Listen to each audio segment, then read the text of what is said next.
ڕەفیقێکم هەیە چۆتە سەر دینی مەسیح، ئایا ڕفاقەتی دروستە بیکەمیان لە؟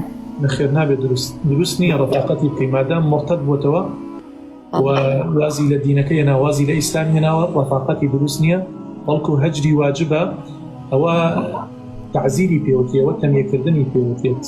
کاتێک تۆ لێی دوور ئەکەویتەوە کە خۆشەویستترین ڕەفیقی ئەوی بۆ ئەوەی ئەویش بەخۆیان بچێتەوە بزانی هۆکارەکە چییە. کاتێک ئەو وازی لە ئیسلامەتی هێناوە بۆ چۆتە سەر دینێکی تر، نابێت وەکو مسلمان ڕەفاقەتی بکەیت نەوەکە کاریگەری لەسەر ژیانی تۆش بکە و لەسەر دینی تۆش بکە. بۆیە اقتداء بە پێغەمبەر صلی الله عليه وسلم ئەفەرمێ لا تصاحب إلا مؤمنا، کەسی ئیماندار نەبوو نەکەی ڕەفاقەتی بکەیت، ولا يأكل طعامك إلا تقي، کەسی دیندار و خواناسیش نەبوو متقی نەبوو بانانەکەت نەخوات.